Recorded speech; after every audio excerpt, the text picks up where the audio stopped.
Bueno, entonces hoy vamos a seguir con, digamos, las derivaciones de la formulación de Gisborne-Landau, pero enfocados a la descripción del sistema de vórtices en superconductores de tipo 2. Entonces, hoy vamos a casi a terminar con, no terminar, la clase que viene todavía vamos a ver algo más, los últimos coletazos de esto, antes de entrar en otro tipo de descripción, pero hoy vamos a ver mayormente, vamos a abarcar, digamos, terminar de diferenciar bien los superconductores de tipo 1 y de tipo 2, y vamos a terminar de definir cuáles son los campos críticos que aparecen en cada caso, cómo son las energías involucradas en un vórtice, cómo es la forma de un vórtice, de qué se tratan estos vórtices. Eso es lo que vamos a describir hoy. Y esto prácticamente va a terminar lo que entra en la guía 4, aunque todavía hay algunos temas de la guía 4 que vamos a ver al principio de la clase que viene. Pero básicamente la mayor parte de la guía 4 la vamos a terminar hoy. Entonces, vamos como siempre a hacer un pequeño repaso, sobre todo en este caso que hace una semana que no tenemos clases. Recordemos entonces lo que vimos la última clase. Tenemos la descripción de Gisborne-Landau en función de este parámetro de orden complejo superconductor, cuya energía libre se desarrolla en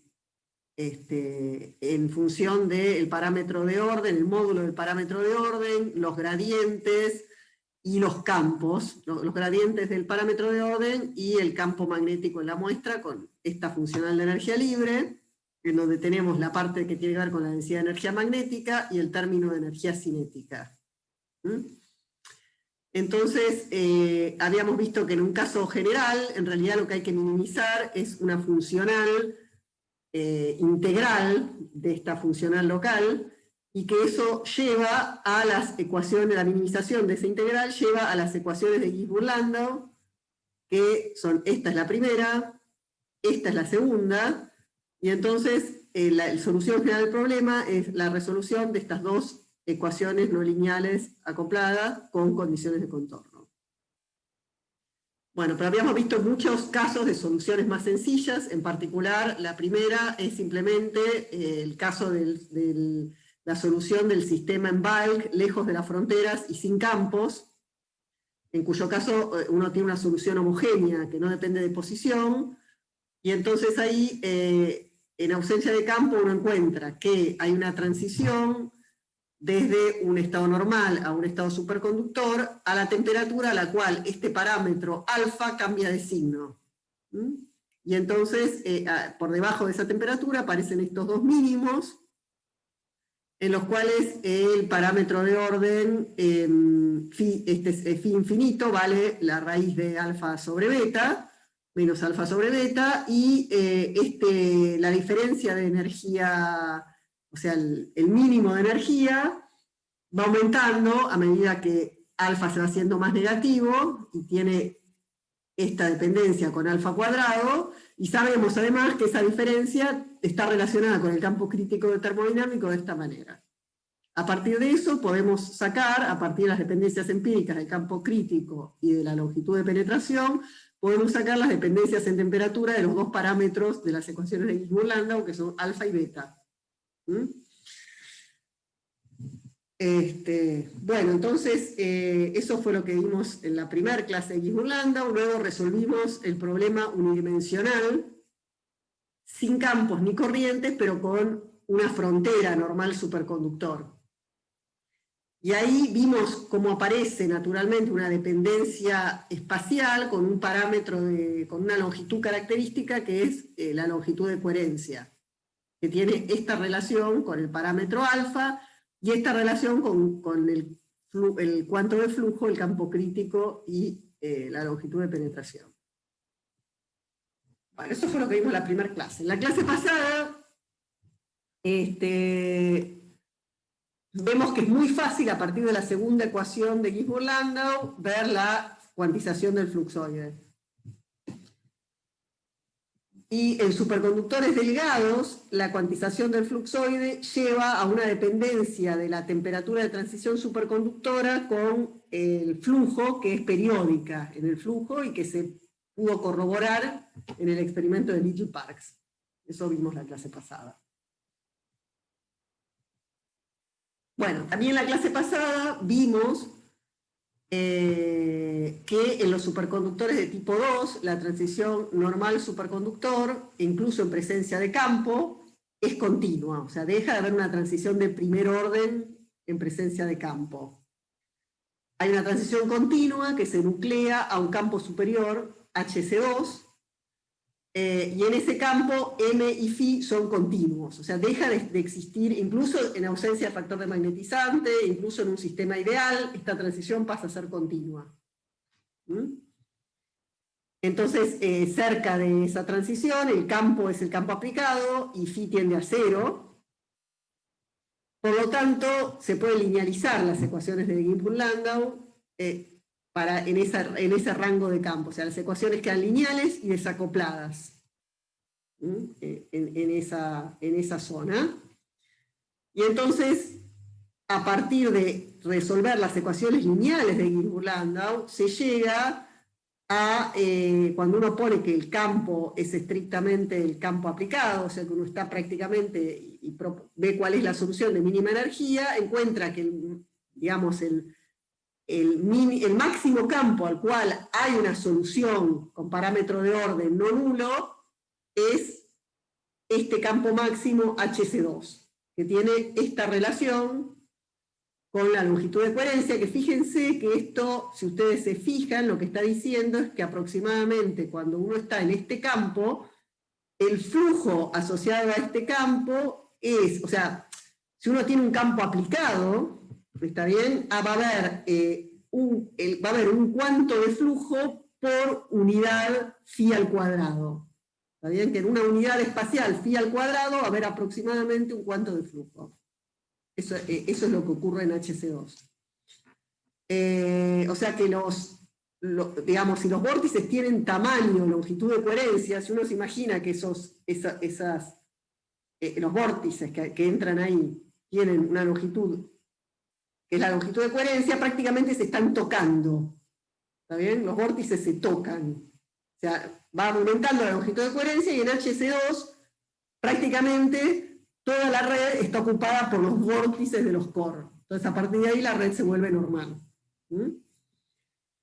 Bueno, vimos que este campo crítico 2 se relaciona de esta manera con el campo crítico, por lo cual solo existe cuando kappa es mayor que 1 sobre raíz de 2. Y así es como se definen los superconductores de tipo 2. O sea, los de tipo 2 son aquellos para los cuales existe este campo crítico mayor que este campo crítico superior, y solo puede existir para los superconductores que tienen lambda en la longitud de penetración mayor que la longitud de coherencia.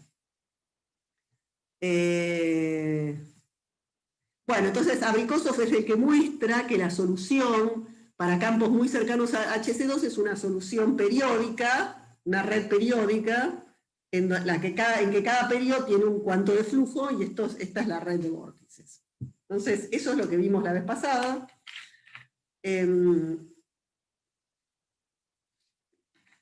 Hasta ahí habíamos llegado. Bueno, entonces hoy vamos a profundizar un poco más. Ya vimos que una de las diferencias fundamentales entre los superconductores de tipo 2 y de tipo 1 es que para los superconductores de tipo 2 existe un campo crítico superior, mayor que el campo crítico termodinámico, al cual se puede nuclear la superconductividad. Y además que la solución que minimiza la energía es una red periódica de cuantos de flujo. Ahora, mencionamos infinidad de veces a lo largo de la materia que otra diferencia fundamental entre los superconductores de tipo 1 y de tipo 2 es el valor de la energía de pared. O sea que a los superconductores de tipo 2 les va a gustar formar paredes normal superconductor, energéticamente les va a convenir, y a los superconductores de tipo 1 no. Entonces vamos a formalizar un poquito más ese argumento ahora. Entonces, esto es como uno modeliza una superficie, una frontera normal superconductor, ¿no? O sea, en la frontera normal superconductor uno tiene, por un lado, el campo, que esta es la zona normal, o sea que acá vale, digamos, esto sería B sobre B0, que B0 es el campo aplicado, ¿está bien? Entonces acá el campo, imaginemos, no tenemos factor de magnetizante, nada, tenemos una pared infinita. Entonces, acá el campo es el campo aplicado, y cuando entra en el superconductor, el campo decae en lo que es la longitud de penetración y se va a 0. Y por otro lado, la longitud de coherencia vale 0 en la zona normal y empieza a aumentar con esa tangente hiperbólica. En realidad, tangente hiperbólica vale a campo nulo, ¿no? A campo no nulo no sabemos del todo cómo es esta forma. Estas formas no las conocemos cuando tenemos las dos. Siempre resolvimos, o sea, nosotros resolvimos London cuando decíamos que esto era constante, y entonces teníamos el decaimiento exponencial, y resolvimos que el parámetro de orden crece como una tangente hiperbólica cuando no hay campo aplicado. ¿Está bien? O sea, cuando hay campo, y además hay una variación del parámetro de orden, nunca vimos exactamente cómo son estas formas funcionales. Pero sí sabemos que las longitudes típicas de variación siguen siendo estas. ¿Está bien? Entonces el parámetro de orden va a crecer hasta llegar a su valor de infinito, cuando la distancia es mucho mayor que la longitud de coherencia. Entonces, bueno, en principio el problema general es, bueno, estamos controlando el campo externo y vamos a ver cómo tiene que ser esta frontera, cómo tiene que ser la distribución de campos y corrientes en esta frontera, y si energéticamente la energía de esta pared implica crear esta pared es positiva o negativa. O sea, si al superconductor le va a gustar o no le va a gustar energéticamente formar paredes. Entonces, vamos a simplificar como siempre, suponer que no tenemos factor de magnetizante, nos paramos a una temperatura menor que la temperatura crítica, controlamos H, así que lo que tenemos que minimizar es la energía de Gibbs. La densidad de la energía de Gibbs va a depender de la posición, porque en toda esta zona cada uno de estos puntos tiene una energía de Gibbs diferente, ¿está bien? Así que la energía de Gibbs, porque B depende de R, Phi depende de R, así que todo depende de R, así que uno va a tener una densidad que depende de R. Pero cuando uno se aleja, y está por esta zona en donde ya ninguno de estos dos parámetros depende, uno va a tener una energía independiente de la posición, que vamos a llamar G infinito.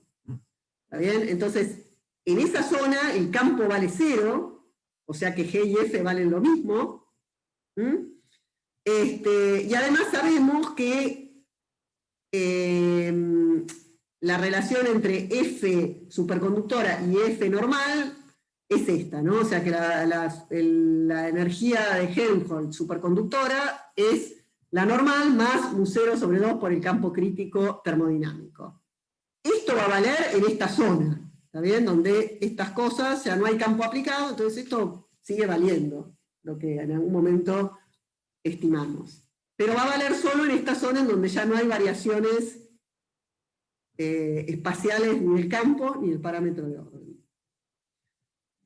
Bueno, entonces, al incluir las energías de pared, voy a tener una energía total distinta. O sea, si yo acá esto tuviese que cuando empieza el superconductor, abruptamente el campo vale 0, y abruptamente el parámetro superconductor vale 1, voy a tener el cálculo termodinámico que hicimos inicialmente, y la diferencia de energía no va a depender de la posición, y me va a dar el campo crítico, al cuadrado directamente. Pero al tener esta variación, es otra la energía, o sea que en realidad la variación de energía que voy a tener que tener en cuenta es la integral de esta otra, y voy a decir que entonces lo que gane o pierde por tener la pared va a ser la diferencia entre estas dos.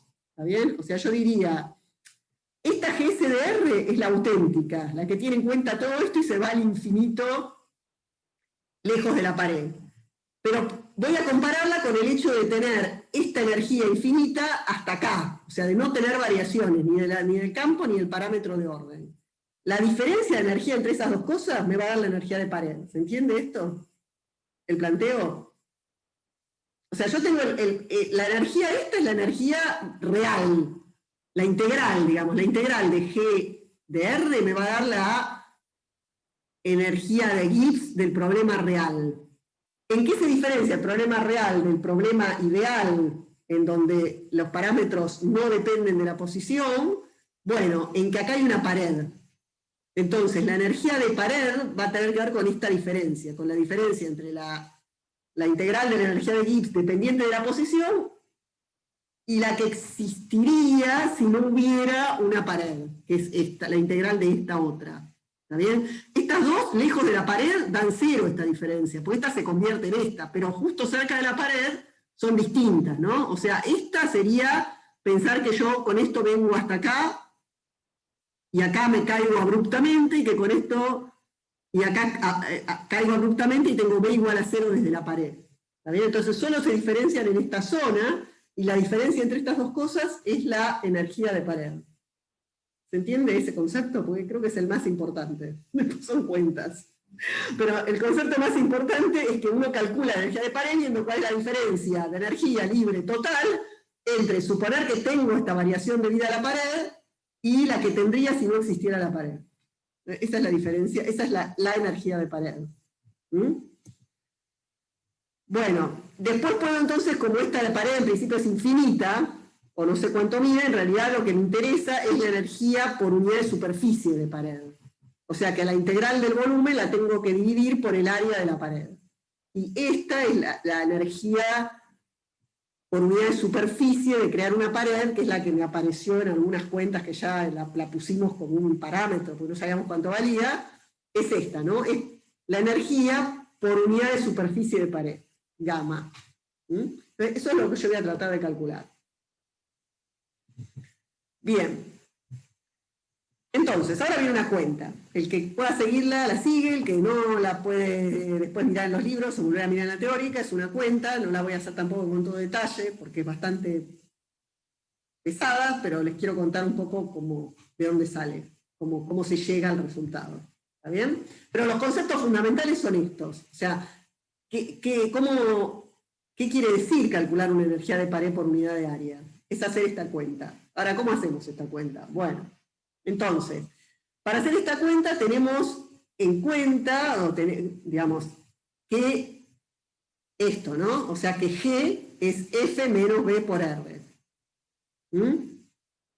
Entonces, esta es G de R, y G en el infinito dijimos que valía lo mismo que la energía de Helmholtz. O sea, yo acá,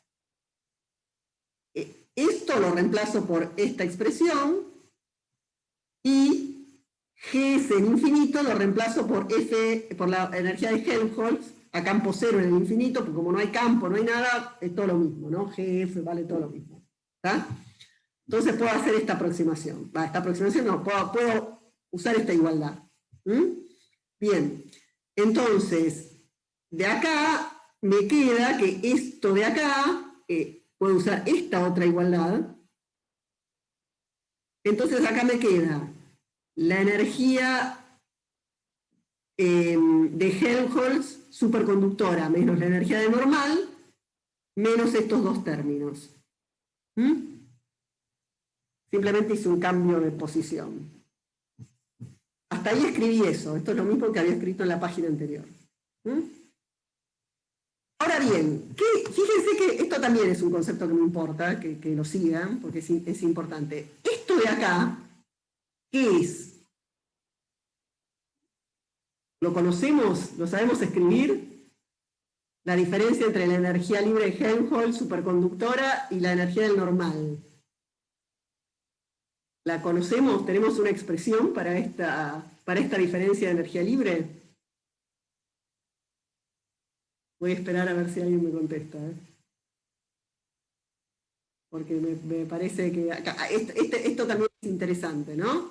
O sea, yo acá dije, bueno, a ver, una cuenta, usando algunos argumentos, llego a escribir la energía de pared por unidad de superficie como una integral. En esa integral tengo, bueno, el campo H, U0, H crítico, pero acá tengo una diferencia de densidad de energía libre entre la superconductora y la normal. Y esto yo tengo una expresión para esta diferencia de energía libre. ¿Cuál es? ¿No es menos mu0 H crítico cuadrado sobre 2? Bueno, esa es No, esa es en el infinito. ¿Está bien? O sea, esa mu0 por h crítico al cuadrado sobre 2 es si no me depende de posición. ¿Está bien? O sea, es la que yo obtengo, la que cuando suponíamos que teníamos un superconductor homogéneo. ¿Está bien? Y de hecho es la que nos da cuando minimizamos X-Burlanda o sacamos los dos mínimos y todo eso, es mu0 por h crítico sobre 2 porque estamos suponiendo que tenemos un parámetro de orden homogéneo. ¿Está bien? Pero en este caso no, yo no digo que sepamos cuánto vale, digo que tenemos una expresión. Que esto de acá no es otra cosa que la expresión que escribimos cuando desarrollamos en Gibbs-Landau. O sea, esto de acá no es ni más ni menos que la diferencia de energía que desarrollamos en Gibbs-Landau. O sea, es la energía superconductora menos la energía normal. ¿Está bien? O sea, es esto. Cuando escribimos el desarrollo de Gibbs-Landau, es esta diferencia de energía la que estamos escribiendo.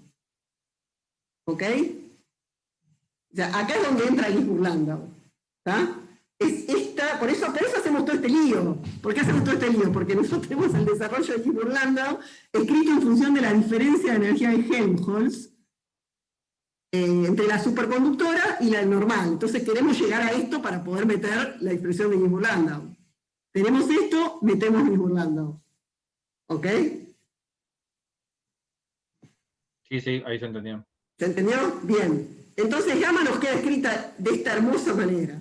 ¿Lo ven? Es una preciosura, en principio.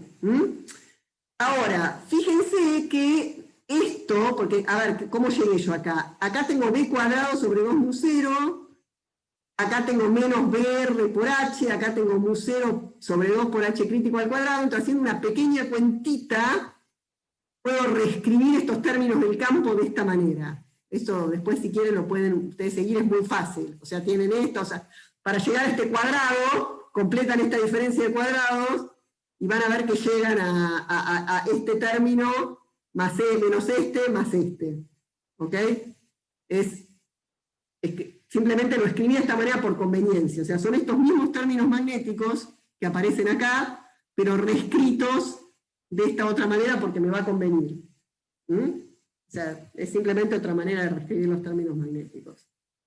Bien. Entonces, esa es la expresión general de la energía de pared por unidad de superficie. Luego, como tengo una pared infinita y un superconductor infinito, porque estoy calculando una sola pared, digo, ok, tengo un problema unidimensional que me soluciona mucho la vida, siempre tenganlo en cuenta. Entonces, como tengo un problema unidimensional, todo me depende nada más que de X y además phi es real. Entonces, esta ecuación llena de módulos y de cosas y de gradientes, se me vuelve una ecuación en donde phi es un número real y tengo derivadas, y es bastante más amigable. ¿Tá? Y eso es porque tengo un problema unidimensional. O sea, siempre que tengo un problema unidimensional puedo hacer esto. Y eso me simplifica mucho la vida. Entonces tengo un problema unidimensional, la paso de esta manera. Bien. Ya me quedó escrito medio raro, pero esto es exactamente lo mismo que escribí en la página anterior. Bueno, entonces ahora viene un truco que es un truco mágico, un truco que sabe la gente que sabe matemática y que está en el Tingan y que lo usan, y que bueno, es un truco que a nadie, que sería difícil de imaginar, pero los tipos lo que dicen es lo siguiente, dicen, bueno, esta phi es la phi que minimiza que minimiza f, que minimiza, que digamos que cumple con las ecuaciones de Gibbs-Landau. Entonces, yo tengo que phi cumple con la primera ecuación de Gibbs-Landau. Porque en la primera ecuación de Gibbs-Landau no me importan estos términos. Por ejemplo, no me importa si yo tengo G o F o lo que sea. Para la segunda sí, porque en la segunda aparece el potencial vector A. Pero a mí me importa. Pero en la primera no me va a importar si yo acá tengo menos B por H o lo que sea. La primera ecuación de Gibbs-Landau vale para minimizar G, para minimizar F, para minimizar lo que sea. Entonces, esta función de onda cumple con la primera ecuación de Gibbs-Landau. O sea que cumple con esta ecuación. Entonces, hay una manera en la cual vos multiplicás por phi, acá queda phi cuadrado, integrás por partes, no importa, se lo creemos a Tinkham, pero yo alguna vez hice la cuenta y sale. Entonces, integrando por partes, los tipos muestran que esta integral vale 0. O sea que entonces lo que termina quedando es que esta integral, fíjense que la única diferencia con lo que está acá es que acá beta está sobre 2 y acá beta está entero. O sea que esta integral que vale 0 es la integral de todo este pedazo más la integral menos esto. ¿Está? Y esto vale 0. Es un truco del Tinkham. Un truco, no solamente el Tinkham, un truco que hacen los tipos muchas veces para resolver estas cosas. Se las creemos, ¿está bien? O si quieren pueden hacer la cuenta y van a ver que funciona.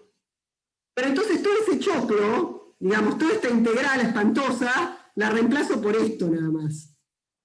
Eso es un truco que no a cualquiera se le va a ocurrir. Entonces me quedó mucho más fácil la energía de pared. O sea, toda esta parte del parámetro de orden la reemplacé por este cosito nomás. Es un truco. Bien. Entonces después lo que voy a hacer ahora es normalizar por phi infinito, porque me interesa ver qué pasa con esto, o sea, lo voy a normalizar por ns en infinito, que es phi infinito al cuadrado, que valía esto. Entonces, toda esta expresión la voy a meter acá, voy a multiplicar y a dividir por esto, ¿no? Multiplico y divido por esto. Tengo en cuenta la relación que hay entre el campo crítico y el parámetro de orden. Entonces, teniendo en cuenta todas esas relaciones, reescribo, simplemente es una manera de reescribir esto. O sea, saco esto factor común y entonces me queda esto de esta manera, ¿no? O sea, pueden seguir la cuenta después ustedes con más cuidado, pero esta expresión es la misma que esta, simplemente que saqué factor común algo, entonces me quedó, o sea, pueden ver que se cumple con esta igualdad. Entonces, si yo saco esto factor común, me queda phi cuarta dividiendo acá. Y acá me puedo elegir si quiero poner phi cuarta o si quiero poner mu 0 por h crítico al cuadrado sobre beta. Las dos cosas son lo mismo. ¿Está? Entonces, elijo. En este término lo escribo así, en este término lo escribo así, y entonces esta expresión me queda de esta manera. Entonces acá ya llegamos a algo que me gusta, porque se entiende. O sea, esta es la energía de condensación superconductora que todos ya conocemos. Esto es un término que es siempre más chico que 0, ¿no? Porque, bueno, acá hay un término negativo, son 2 cosas a la cuarta, o sea que este es un término que sí o sí es negativo, y que tiene que ver con cómo varía el parámetro de orden en relación al valor en el infinito. Acá tengo un término que es siempre mayor que 0, que está relacionado con cómo si este término, bueno, va a tener que ver cuánto más grande o más chico, va a tener que ver con cuán cerca está este campo, el campo crítico. Y este otro término que puede ser positivo o negativo dependiendo de si el campo es mayor o menor que el campo crítico. O sea, tengo un término que es siempre negativo, un término que es siempre positivo y un término que puede cambiar de signo en el cálculo de la energía. O sea que acá vemos que la energía puede ser positiva, negativa o 0 eventualmente, en un caso muy límite. Pero en principio puede ser positiva o negativa dependiendo del peso de estos términos. Hay términos que son negativos y términos que son positivos. O sea que la energía puede ser de pared, puede tener cualquier signo, dependiendo de cómo pesen estos términos. Bien. Entonces acá tengo mi energía de pared por unidad de superficie. Y hasta acá la verdad que hicimos muy pocas aproximaciones, ¿eh? O sea, lo único que tenemos es que es un problema unidimensional. Lo demás, hicimos la cuenta exacta. No hay aproximación. O sea, esta es una expresión bastante general. Entonces, phi depende de R, B depende de R, ¿no? Va de R, de X. Phi depende de X y B depende de X. O sea que acá hay una funcional que no conocemos. No sabemos cómo va phi de X y no sabemos cómo va B de X. Y en realidad el problema es, hay que minimizar eso, ¿no? Respecto de phi de X y de B de X. Bueno, es un problema que puede no ser fácil para un caso general. ¿Cómo son esas dependencias? Como yo les decía, en un caso en donde b es igual a 0, ya vimos que phi tiene la forma de la tangente hiperbólica. Cuando sabemos que phi siempre vale phi infinito, ya sabemos que b decae exponencialmente. Pero cuando están los dos, hay que minimizar y eso da alguna forma funcional, que es una solución que puede ser numérica incluso. No es sencillo resolver estas dos cosas juntas. Cómo va a ser phi, cómo va a ser b cuando están las dos variaciones presentes. ¿Tá? Pero bueno, en estos casos extremos se puede resolver más o menos fácil. O sea, tanto en los casos en los cuales la longitud de coherencia es mucho más grande que la de penetración, que serían los superconductores tipo 1 extremo o los tipo 2 extremos. En esos dos casos es más fácil encontrar una solución analítica. Nosotros no lo vamos a hacer, pero está en los libros, en algunos libros. No es tan difícil ver cómo son estas formas en estos casos límites que se van pareciendo al caso este extremo que yo les estoy comentando, ¿no? Que ya resolvimos. Bueno, en particular también es bastante fácil ver qué pasa en este caso, cuando el campo aplicado es el campo crítico. Más que fácil, es útil. Es fácil y es útil. O sea, cuando nosotros decimos, bueno, supongamos que justo el campo que estamos aplicando es el campo crítico termodinámico. Porque si estas paredes son positivas o negativas, van a depender de cómo varían estas cosas en función de R, pero también de cuánto vale B, ¿no? De cuánto vale B0, de cuánto vale el campo aplicado. ¿Está bien? Va a depender del campo aplicado. Entonces, fijemos el campo aplicado y digamos que justo el campo que estamos aplicando es mu0 por H crítico, termodinámico. ¿Está bien? Y entonces analicemos qué pasa con la energía de pared cuando justo aplicamos el campo termodinámico. Entonces, en ese caso, este término se hace 0. Así que me queda nada más que estos dos, porque H sobre H crítico vale 1. Entonces esto se me hace 0, este término se me va, y me queda nada más que estos dos pedazos, en este caso particular. Queda esto y queda esto. Entonces, bueno, nada, es bastante más fácil entender cuándo es positiva y cuándo es negativa. ¿Está bien?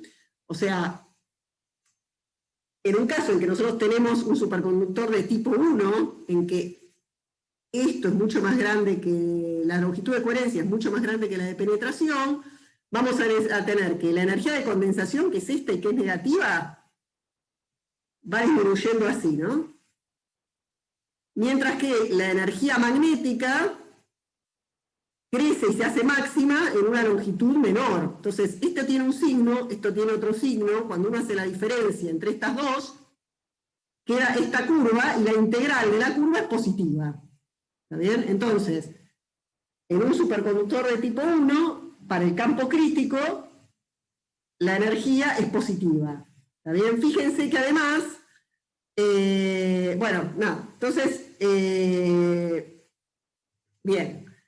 Mientras que, ¿qué pasa si ahora ponemos un superconductor de tipo 2, también con el campo crítico aplicado? Pasa lo contrario, ¿no? O sea, uno tiene que la energía magnética crece más lento, más suave, y la energía de condensación disminuye abruptamente. Entonces, si uno hace la diferencia entre estas dos curvas, queda esta curva, y si uno hace la integral es negativa. ¿Está bien? Entonces, es fácil ver que, al menos para el campo crítico, cuando el campo aplicado es el campo crítico, uno va a tener una energía positiva para un superconductor de tipo 1 y una energía negativa para un superconductor de tipo 2. O sea que en este caso conviene energéticamente formar paredes. Energía negativa quiere decir que si yo pongo una pared, me baja la energía total del sistema.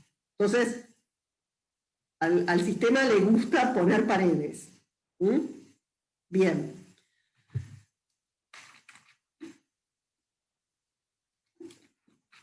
Entonces, esto es cuando yo aplico el campo crítico, que la cuenta es más o menos fácil de hacer.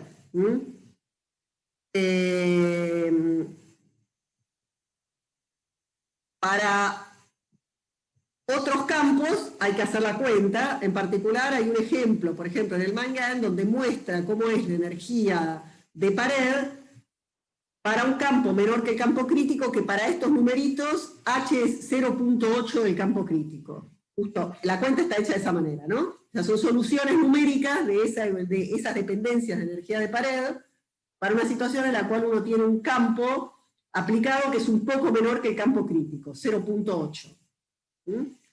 Entonces, él pone distintos valores de lambda y de psi y hace la cuenta y maximiza y encuentra cómo dependen las soluciones, ¿no? Y cómo es la energía de pared.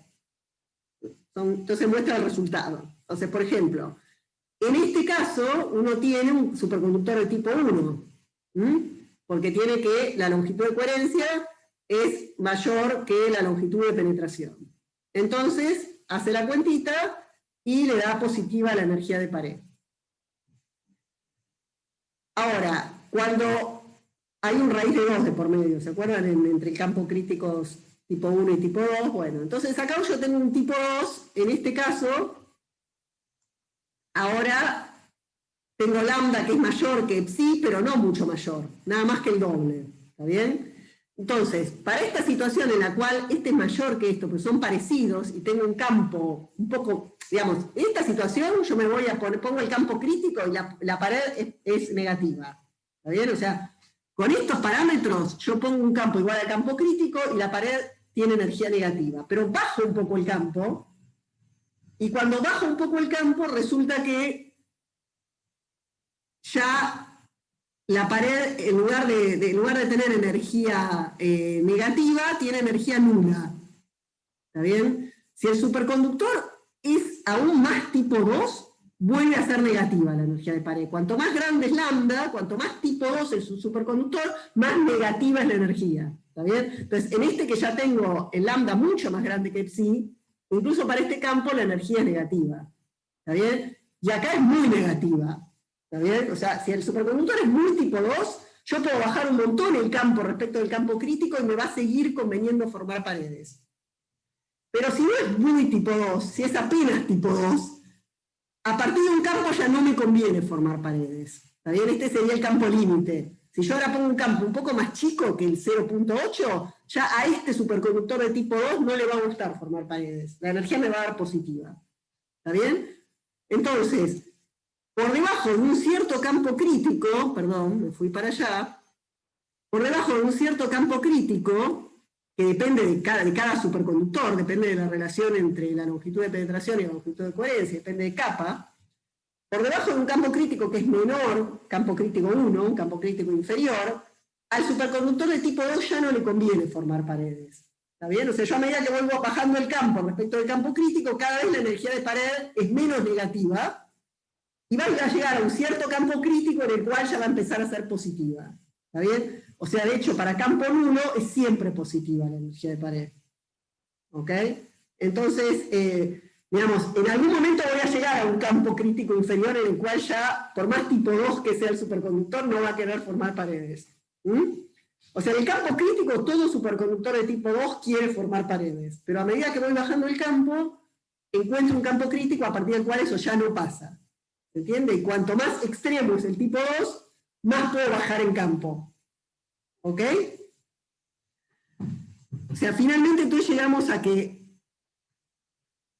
uno encuentra ese campo crítico superior, inferior, que por supuesto también depende de la temperatura, por debajo del cual al superconductor no le gusta formar paredes y le gusta estar en estado Meissner como si fuera un superconductor de tipo 1. O sea, por debajo del campo crítico 1, los superconductores de tipo 2 se comportan como superconductores de tipo 1.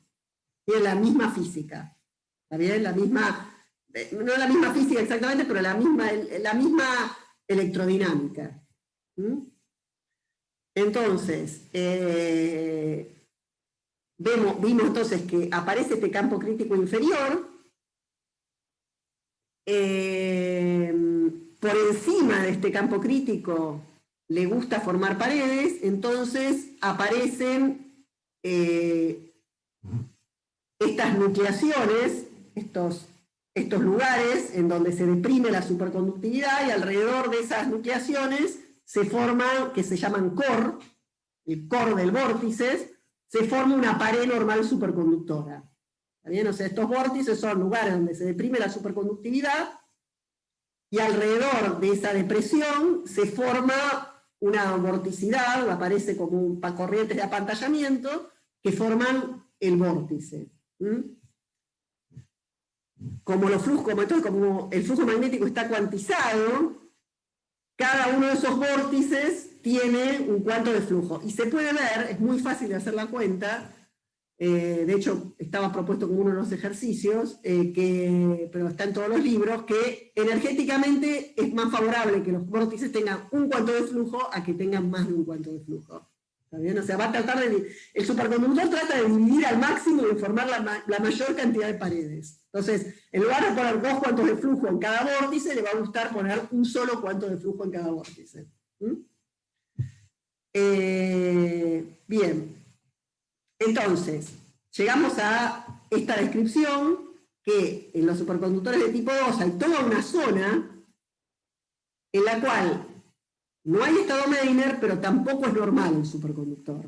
Se llama estado mixto, en el sentido de que el flujo, digamos, el estado es superconductor, hay un gap, después vamos a ver mejor qué quiere decir que haya un gap, pero hay pares de Cooper, hay un gap, el estado está, digamos, el flujo está cuantizado, o sea, cumple con las ecuaciones de Gibbs-Lambda, obtiene un parámetro de orden distinto de 0, o sea, el material es superconductor, pero aparecen estas regiones internas donde aparecen cuantos de flujo adentro del material. Dentro de ese cuanto de flujo hay una zona de superconductividad deprimida, y esas regiones se llaman vórtices. Esos centros de nucleación.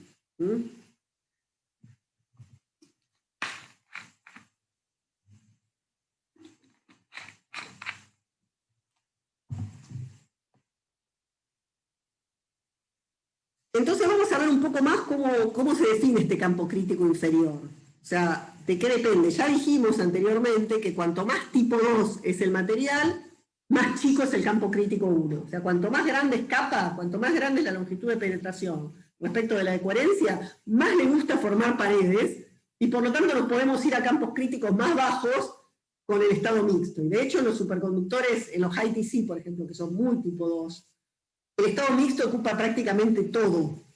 O sea, el estado Meissner es chiquitísimo y prácticamente siempre el superconductor está en estado mixto. El estado Meissner es una cosa remanente, el HC1 es muy chiquito. Hay superconductores que son muy tipo 2 donde prácticamente siempre hay vórtices. Entonces, pero veamos cómo podemos definir ese campo crítico inferior. Entonces, cuanto más chico es, hay una competencia, ¿no? Hay una competencia entre la energía superconductora, la energía magnética y la energía de pared. Entonces, cuanto más bajo es el campo, menos vórtices entran. A medida que aumenta el campo aplicado, cada vez entran más vórtices, hasta que en el campo crítico superior, los vórtices se superponen y paso al estado normal. Entonces, inicialmente entran muy pocos vórtices. Cerca de HC1 entran muy pocos. De hecho, parece que inicialmente supuestamente entraría 1, pero es muy abrupta la entrada de vórtices. Uno nunca ve un solo vórtice. Pero entran muy pocos. ¿Está bien? Entonces, como entran muy pocos, uno puede suponer, y se repelen los vórtices entre sí, después vamos a ver que se repelen, entonces están muy aislados uno de otro. Así que los podemos tratar como individuales, o sea, las corrientes que rodean a un vórtice no se enteran que hay otro vórtice más lejos, porque están muy lejos de las corrientes de los otros vórtices. ¿Está bien? Entonces, por eso podemos decir que no interactúan entre ellos los vórtices, no se ven. Entonces, para pensar si conviene o no entrar vórtices, basta con pensar si conviene que entre un vórtice. ¿Está bien? Porque los vórtices solo compiten con su entorno, pero a los demás vórtices no los ven. Entonces podemos plantear el problema de un vórtice individual. ¿Entiendes? Es decir, ¿conviene que entre un vórtice o no conviene que entre un vórtice? Esa es la pregunta. ¿Está bien? Independientemente, a lo mejor entra más de uno, pero alcanza con preguntar si conviene que entra uno. Entonces, vamos a hacer eso diciendo que en el campo crítico inferior, la energía de Gibbs sin vórtices es justo igual a la energía de un vórtice. ¿Está bien?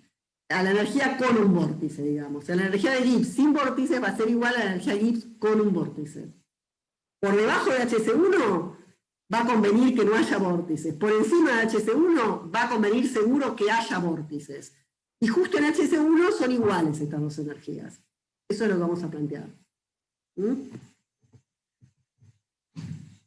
Bueno, de nuevo, ahora nos vamos a alejar de la frontera normal superconductora y vamos a suponer que estamos en el bulk, en el infinito, y simplemente la pregunta es, energéticamente, ¿conviene que el superconductor bulk tenga un vórtice o que no tenga un vórtice? ¿Está bien? O sea, me alejo de las fronteras.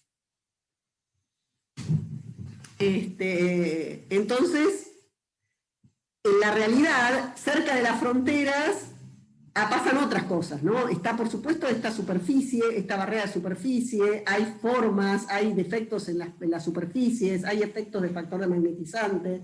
O sea, en realidad la entrada de vórtices, en la realidad, está limitada por cuestiones que aparecen en las superficies. O sea, no es que en HC1 sí o sí entran vórtices. Porque pueden entrar antes o pueden entrar después, dependiendo de si hay barreras que impiden que entren, como defectos, dependiendo de la forma del material. O sea, no es en un problema real, no necesariamente el campo crítico 1 es el verdadero campo en el cual entran los vórtices. Pero en un problema ideal, de un superconductor infinito, sin tener en cuenta factores de magnetizante, ni ningún tipo de anclaje, ni nada, sería ese el campo crítico. ¿Está bien? Igual que habíamos calculado en algún momento el campo crítico termodinámico para un caso ideal, lo mismo pasa con el campo crítico 1. ¿Está bien? Lo pensamos para una situación ideal. Entonces, en esa situación, decimos que agregar un vórtice, vamos a decir que va a costar una energía por unidad, una energía libre, la energía de Helmholtz va a aumentar o disminuir, ya veremos, pero bueno, en principio va a costar una energía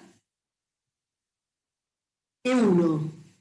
Esa E1, la energía libre del vórtice, la vamos a pensar por unidad de longitud de vórtice. O sea, el vórtice es un choricito que va atraviesa el superconductor en la dirección del campo aplicado, ¿no? Entonces, bueno, la energía total va a depender del ancho del superconductor, del espesor de la muestra. ¿Está bien? Entonces, bueno, nada, la vamos a considerar por unidad de longitud. Eso quiere decir por unidad de longitud. Entonces, si yo no tengo ningún vórtice, tengo simplemente parámetro de orden infinito y campo cero. En ese caso, G y F son lo mismo, ya lo dijimos 20.000 veces. O sea, cuando tengo campo cero, G y F son lo mismo. Mientras que cuando pongo un vórtice tengo un campo no nulo cerca del vórtice, así que G es distinto de F. Así que voy a tener que G va a ser F, que es la misma que G acá, es lo mismo, más la energía por unidad de longitud del vórtice por L, menos H por B, porque estoy pensando en la energía de Gibbs y no en la de Helmholtz, ¿no? O sea, E1 es la energía de Helmholtz por unidad de longitud del vórtice, y le agrego este término, porque quiero minimizar, como siempre, tengo que ver esta situación, que las energías de Gibbs son las que tienen que ser iguales. Entonces le agrego este término. ¿Ok? Bueno. Luego, voy a ver que, bueno, entonces yo digo, bueno, entonces, ahora voy a poner, voy a decir que el campo que yo aplico, lo voy a llamar HC1. O sea, voy a poner esta igualdad, ¿no? Voy a querer ver qué pasa cuando H es HC1. Entonces a H lo voy a llamar HC1. Y además es paralelo a B porque no tengo factor de magnetizante, así que me olvido de los vectores. ¿Está bien? Entonces HC1 por B, como HC1 no depende de R, lo saco para afuera y me queda esta integral. Y es más, esta integral de volumen, como B, a ver, yo tengo un vórtice, ¿no? El vórtice va a depender, o sea, el campo va a depender de la posición, pero en la distancia perpendicular al campo. ¿Se entiende? sea, acá capaz que hubiese convenido hacer un dibujito. Yo tengo un vórtice, vaya a tener una distribución espacial del campo, pero si lo pienso como infinito, la cosa no va a depender de Z, o sea, en Z nada me depende de Z, por lo tanto, en lugar de integrar en el volumen, puedo multiplicar por el largo del vórtice e integrar en la superficie. ¿Entienden? O sea, capaz que después tengo algún dibujito de esto. Lo podría haber puesto acá. Entonces, directamente, yo tengo que, acá tengo la integral de la superficie de B por ds, y esto es el cuanto de flujo del vórtice. O sea que esta integral que me aparece acá, cuando yo tengo el campo HC1, si tuviera un campo que no fuera HC1 también, ¿no? Me aparecería H. O sea, yo tengo H por el largo del vórtice por el cuanto de flujo del vórtice. Esta es esta integral. Bueno, entonces finalmente, planteando esta igualdad, me queda esto, así que llego a que esta sencilla expresión para el campo crítico 1. Ojo que no sé cuánto vale E1, ¿no? Pero en principio, si yo supiese cuánto vale la energía de un vórtice, el campo crítico 1 es la energía de Helmholtz de poner un vórtice dividido φ0. O sea, esta es la relación entre el campo crítico 1 y la energía asociada por unidad de longitud de un vórtice. Esa relación es bastante útil y es fácil de obtener.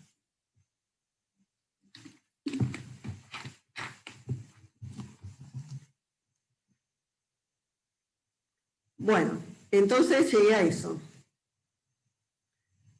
Ahora, yo no sé cuánto vale E1. O sea, sé que tengo un vórtice, ese vórtice me da una dependencia de tanto del parámetro de orden como del campo alrededor de esa nucleación. Esa distribución va a minimizar de alguna manera la energía libre de Gibbs y eso me va a determinar cuánto vale E1. En principio no sé cuánto vale. ¿Ok? O sea, la estructura de un vórtice es algo parecido a esto, ¿no? O sea, yo voy a tener que en el centro del vórtice,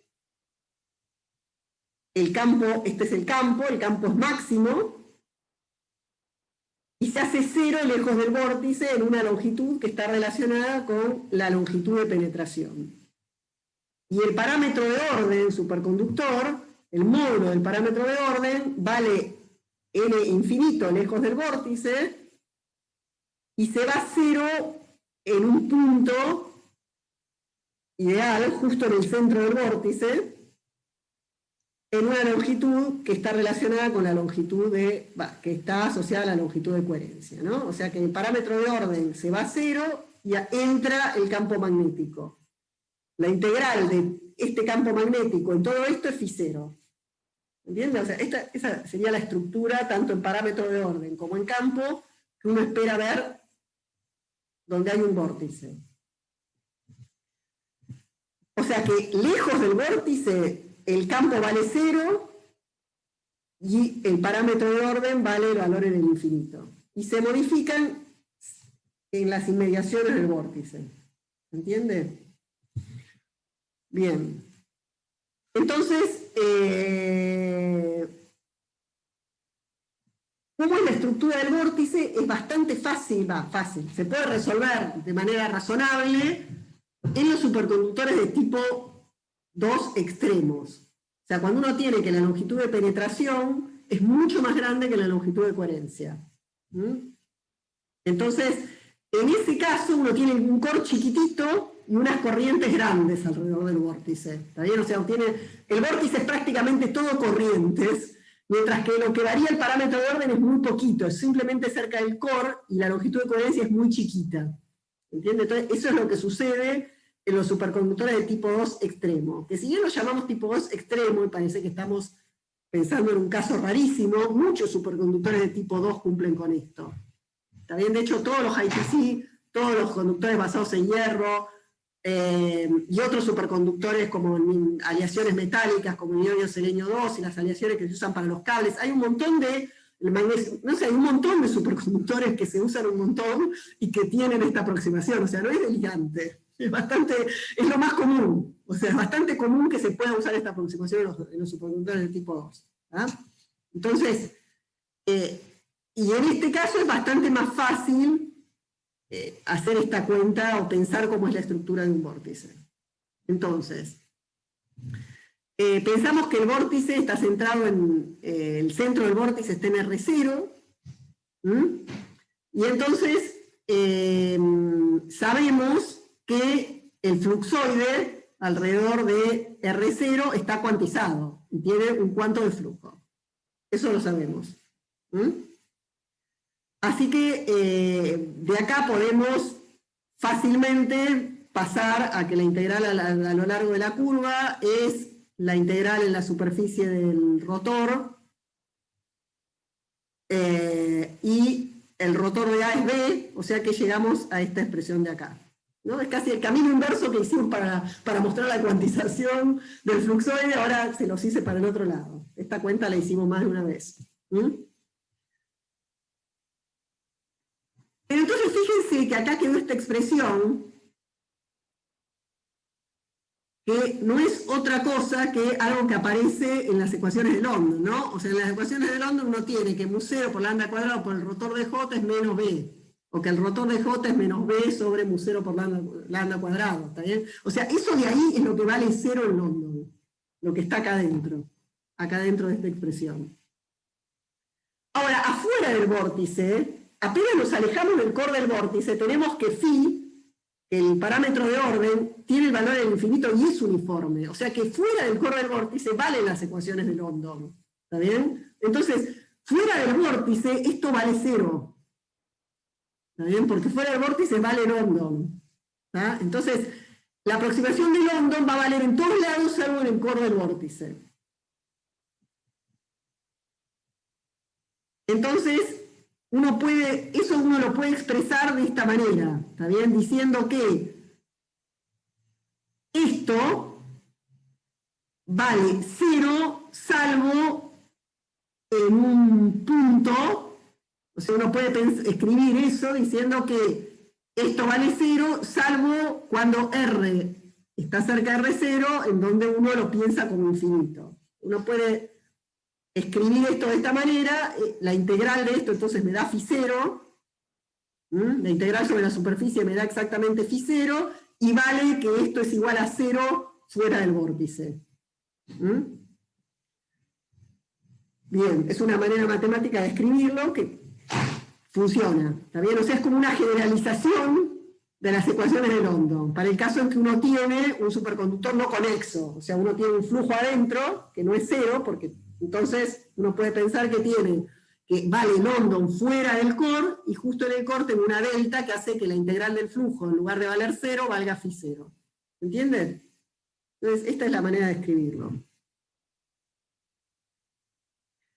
O sea que de acá uno puede llegar otra vez a las ecuaciones de London, simplemente que acá esto, en lugar de valer 0, vale esto.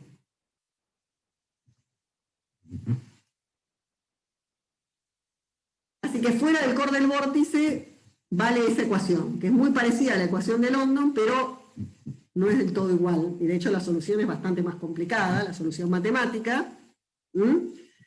Y la solución matemática da, si uno dice que R0 vale 0, da estas funciones que se llaman funciones de Hankel de orden 0.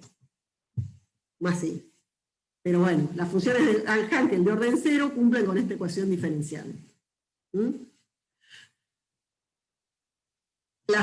Estas funciones de Hankel se puede ver cómo son las expresiones de estas funciones en distintos límites. En particular, cuando R se aleja del core, hay un decremento exponencial que va en como menos R sobre lambda, y en esta zona, cuando R es mucho menor que lambda, va como el logaritmo natural de lambda sobre R, o sea, es logarítmico en lambda sobre R. Esta es la forma, si uno desarrolla estas funciones de Hankel, se pueden ver que están estos dos límites. O sea que la solución esta da todo esto de acá, ¿no? Esta curva de acá es lo que sale de esta solución. En esta zona es más o menos una exponencial, en esta zona es aproximadamente un logaritmo. Y a partir de acá no vale la solución, ¿no? O sea, a partir de cuando ya nos acercamos al core, deja de valer la solución. La solución que buscamos era pensando que teníamos un parámetro de orden homogéneo, o sea que cuando nos acercamos a la longitud de coherencia, deja de valer la solución esta que encontramos.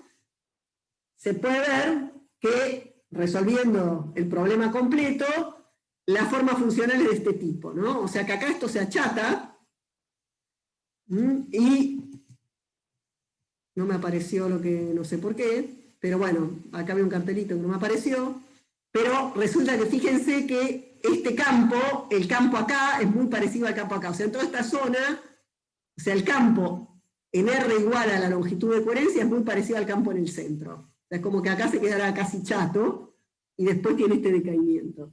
Esa es la forma típica en la cual cambia el campo magnético alrededor de un vórtice. O sea, cambia abruptamente a partir de la longitud de coherencia, y la longitud de coherencia para adentro cambia poquito.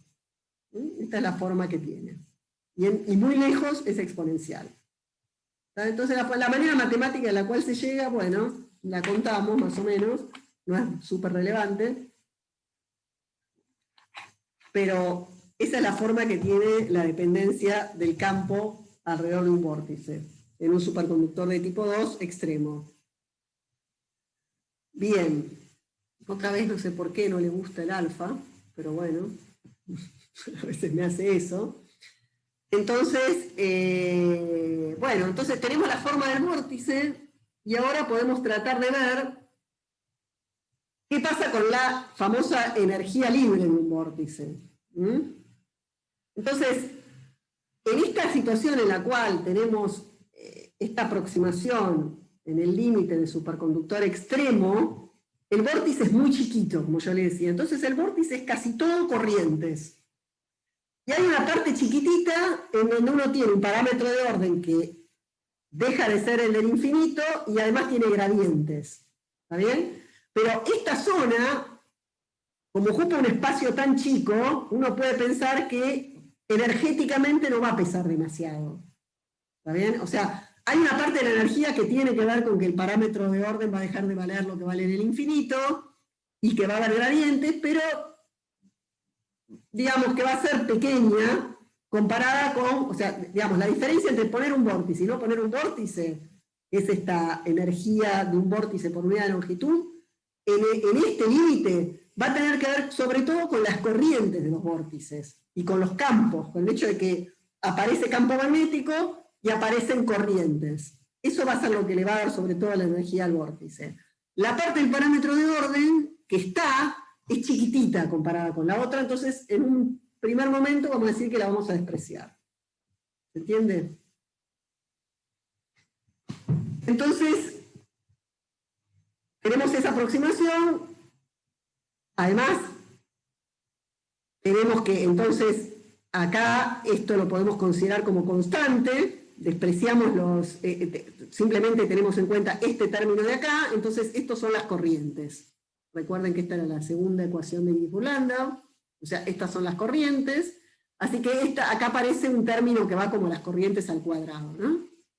Acá tengo lo mismo que acá, o sea que acá tengo las corrientes al cuadrado más b cuadrado. O sea que finalmente, en E1 me va a aparecer la integral sobre el volumen dividido el largo del vórtice de este término más este otro término que lo puedo escribir de esta manera. O sea, esto es j al cuadrado dividido por mu0 por lambda cuadrado sobre 2. Estos son estos dos términos. O sea que lo que pesa en la energía del vórtice en este límite son el campo que entra en el vórtice, la energía magnética del campo que entra en el vórtice y la energía cinética de las corrientes que rodean al vórtice. Eso es lo que más va a pesar en la energía del vórtice. Entonces son las cuentas que entran, y lo tengo que integrar en todo el volumen fuera del core, ¿no? Porque adentro del core esto no vale, simplemente lo estoy tirando, la parte del core la estoy tirando. ¿Está? Así que, ahora sí, este dibujito que lo podría haber hecho antes es el siguiente. Yo pienso que acá tengo el vórtice, esta es la zona donde tengo el core, que no la voy a integrar. Entonces, tengo acá una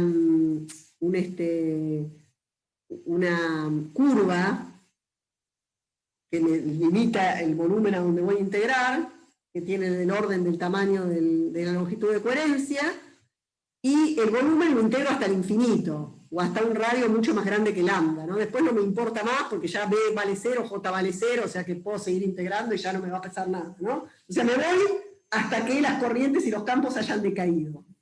Y integro en todo este volumen, esto, para ver cuál es la energía del vórtice. Bueno, luego uso la relación entre J y el rotor de B, así que hago esa cuenta. Acá pongo el rotor de B al cuadrado. Me fijo que el rotor de B lo puedo separar en estas dos partes, por una identidad trigonométrica. Fuera del core, fíjense que esto es el rotor de... Acá yo tengo J, así que esto de acá vale 0 en London, este término de acá se me va. Así que me queda esto, me queda que E1 es la integral sobre la superficie de esto que está acá. Así que tengo que integrar en esta superficie.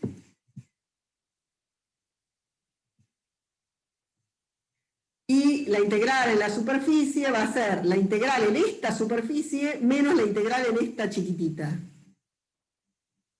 O sea que ahora, entonces la integral en la superficie grande, incluido el hueco, menos la integral de la superficie chiquitita. La escribo de esta manera. Entonces la integral en la superficie cerrada, grande, de la divergencia de una función, es la integral de la función a lo largo de la curva. ¿Está bien? Entonces, esta es la integral de la superficie grande menos la integral de la superficie chiquita, que es esta de acá. Esta es una cuenta, chicos. La verdad que... Pero bueno, a algunos les interesan más que otros cómo se llegan a estas cosas, así que yo lo cuento. Algunas de estas cosas están en los problemas, pero otras no, así que está bueno que tengan la cuenta hecha para que después la busquen.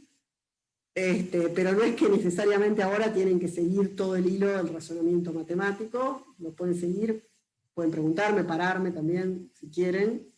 Yo no sé hasta dónde ir despacio o no con estas cosas.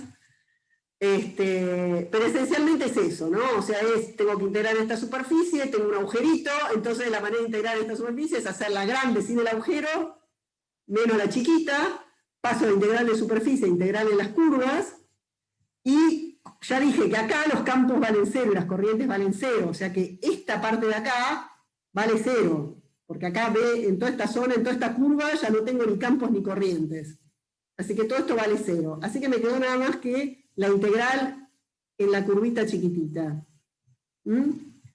Así que E1 vale esto. Luego lo puedo escribir en polares, o sea, puedo tener en cuenta que esto va a depender nada más que de R, así que este rotor por dl lo puedo pasar a polares y me queda escrito de esa manera, ¿no? O sea, R es el radio desde el centro del vórtice y esto me queda escrito de esta manera.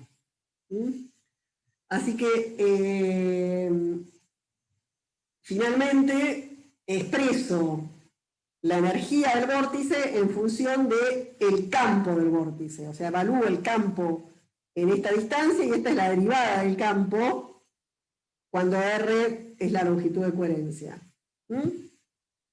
Y nosotros teníamos esta expresión que yo había sacado antes, ¿no? Cuando hicimos la solución del vórtice y vimos cómo dependía el campo del vórtice y teníamos la función de Hankel, y habíamos visto que en este límite, esta era la dependencia de la función de Hankel.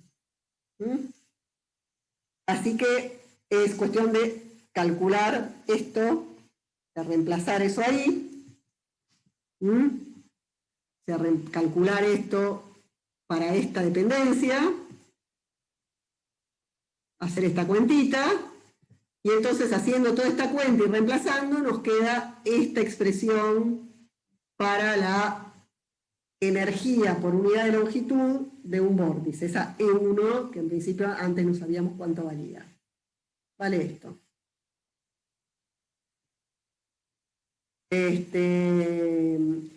Fíjense que esa E1, por otro lado, es esto de acá, fíjense que era todo esto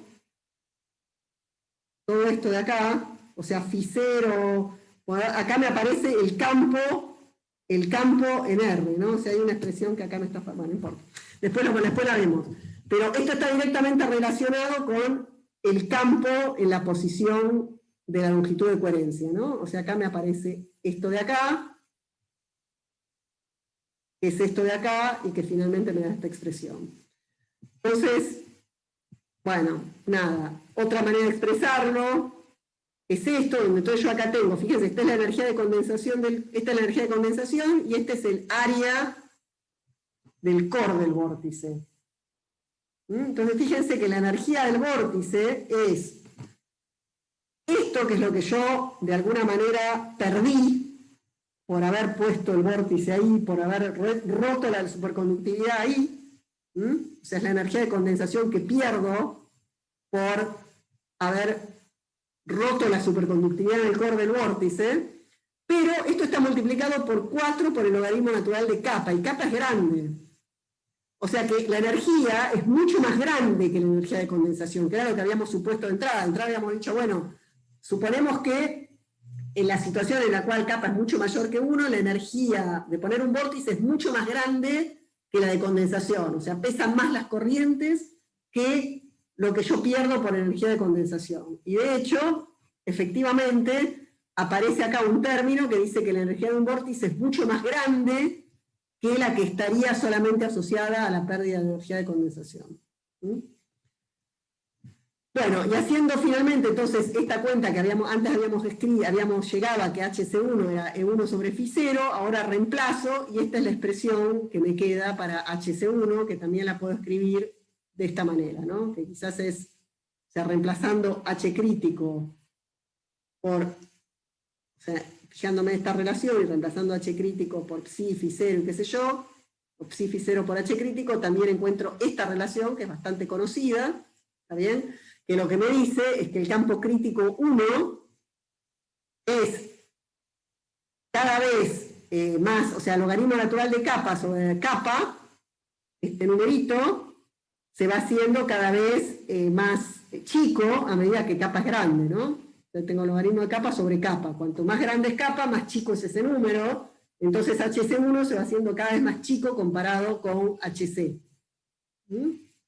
Así que, bueno, esto es lo que me dice cómo se relaciona el campo crítico inferior con el campo crítico dependiendo de cuánto valga kappa. Justamente esto no necesariamente va a valer justo cerca de kappa, porque esta cuenta no la hicimos para ese límite, ¿no? Pero lejos seguro vale esa expresión. ¿Ok? Bueno, entonces,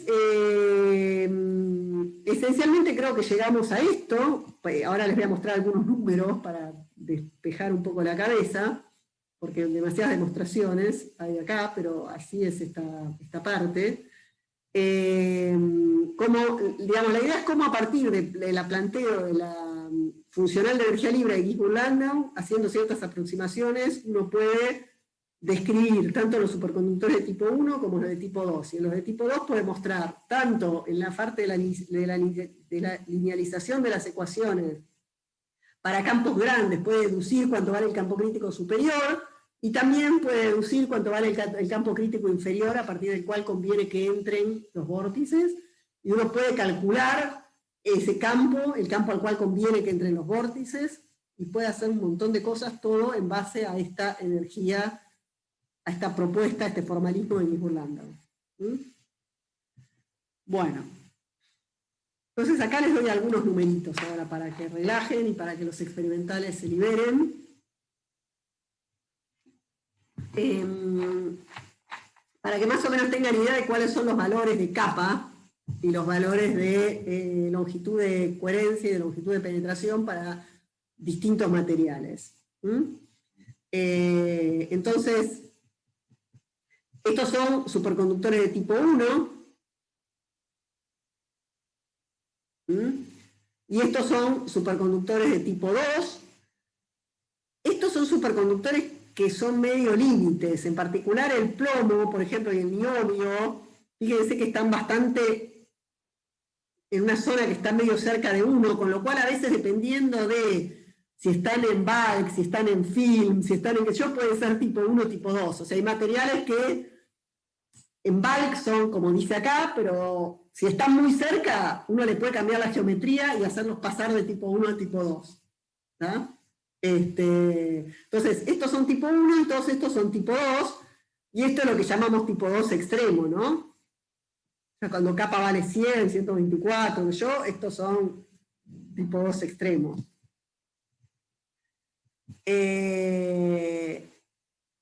Fíjense, acá tengo más materiales,